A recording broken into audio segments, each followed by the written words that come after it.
this is Dan Marshall and we're in my studio in Denver, Colorado. And today I'm going to talk about the most talked about, most useful tool that I have for plein air painting in watercolor, and that is my sort of corrugated plastic sun shield. So this keeps the sun off of the paper, allows more time to do washes. The paper's not going to dry as fast, not having that sun beating down on our paper, and just opens up a lot of possibilities. It can also help with drizzle if you're in a very light rain and you're trying to get that painting finished. Anyway, it protects from the elements, mostly from the sun. It also doubles as a folio to carry your work, but we can make this with just a few simple tools. And really all we need is a metal ruler, some sort of blade device. This is just a retractable razor blade. We're going to need some metal snips, and the duct tape is kind of optional to reinforce the hinge section, but honestly you don't really need it. So when you go to you can go to Home Depot and you can buy these those yard signs. This is like corrugated plastic yard sign, but you can get it in larger sheets if you go further deeper into the store or at your art store. This is usually the size that they sell, but this is ridiculously easy to cut down to the size that we want and make our watercolor sunshade. Okay, so this particular sheet is 24 by 30, and I'm going to want to cut it down to the size that I need it for, basically. I've got this new block of paper that's 11 by 14. Now I have different sizes of this, but I know I'm going to want a size that kind of accommodates, we'll say a 12 by 16. So I'll make it just a little bit bigger than what I need on this 12 by 14. So the first thing I'm going to do is cut down the board, and it doesn't really matter which way I do that, but I'll just measure down to, I'll measure down to 16 inches. And I'm just using the blade to score this down to 16. And I'll go ahead and make a cut from those scores, because I do want it to be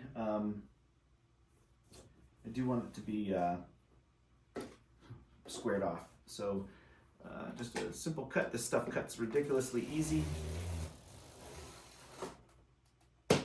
Just cut through. Sometimes it might take two cuts going against the corrugation. So I'll cut that first, and I know that this is going to be a little bit shorter, so I didn't cut all the way to the edge. But this is about 13 inches. So I'm going to go ahead and find my 13 inches from. There's sort of a crease here, so I'm using that as my gauge, and this is actually just a little bit bigger than 13, but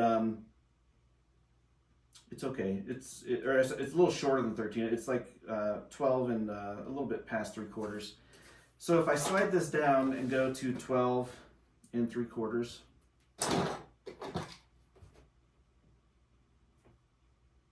right about here. And what's great about this corrugation is you can see the line, so I don't even need to mark. I can just make sure that the ruler lines up with the sort of corrugated line there, and this will cut through very easily. There we go.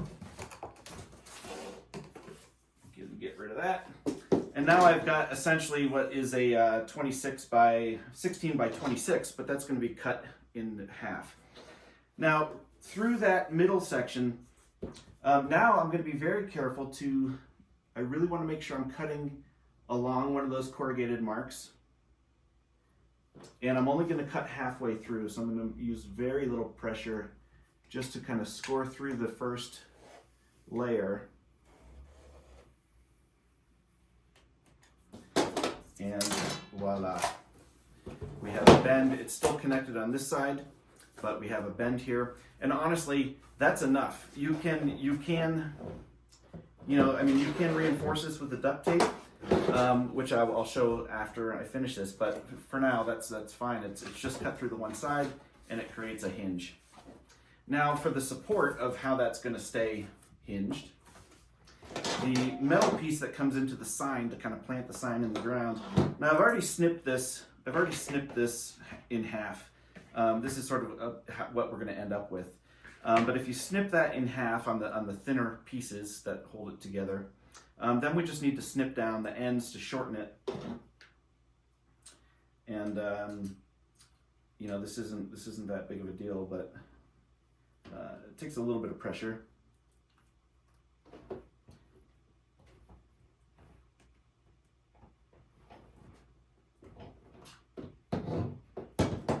And I'll just kind of, you don't even have to cut all the way through, you can just kind of score it with your snips. If you've got a little grinder, that's fine too, but even just scoring it, and then it'll just snap off once you score it. Boom. This side might need a little more work.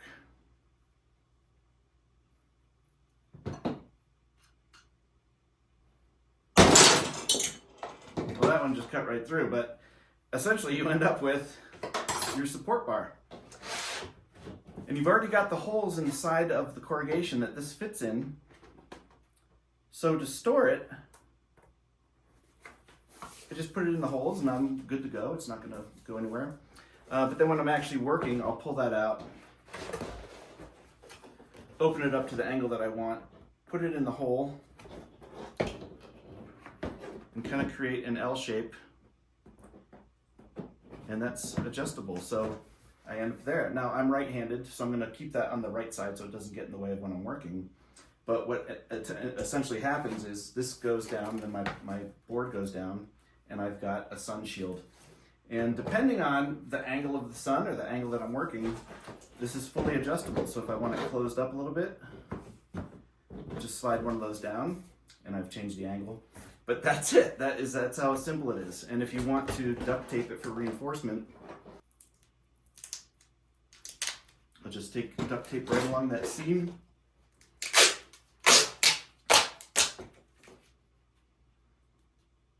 I want it to look nice, so I'll do it fairly level. I'll give myself a nice edge on the duct tape with the knife.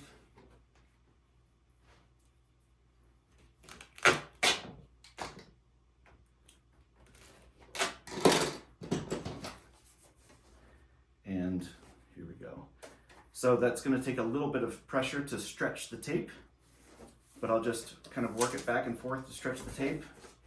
And now I've got a reinforcement on that seam where it's still connected, so it's still fine, but now I've got a reinforced connection there. And I'll put in my support, and this can go right into my pack, and I'm ready to go and plein air without getting sun on my paper. So I hope you can make one of these. It's very easy. You know, again, you can get this corrugated plastic at either Home Depot or at your art store, and it's that simple to make a watercolor sunshade. Okay. Now, as an added bonus benefit, if it's a little windy outside and you think this is going to rattle or kind of blow away, I'll use one of these simple art clips that'll get at the art store. This is the large size. And I'll clip that to I'll clip the board to my easel, and that makes it completely kind of rigid on here. So that way when I'm painting, and I'm working on this block, so that stays out of the way, the bar stays out of the way. I'm right-handed, so it doesn't get in the way of what I'm doing. And that also adds an added support as far as dealing with the wind. All right, so that's a look at the creation and use of the watercolor sunshade. And I hope to see you out painting or on one of my online classes or in one of my in-person workshops. Head to danmartialart.com to see all the stuff I have to offer on there for watercolor learning. Anyway, thanks guys, we'll talk to you soon.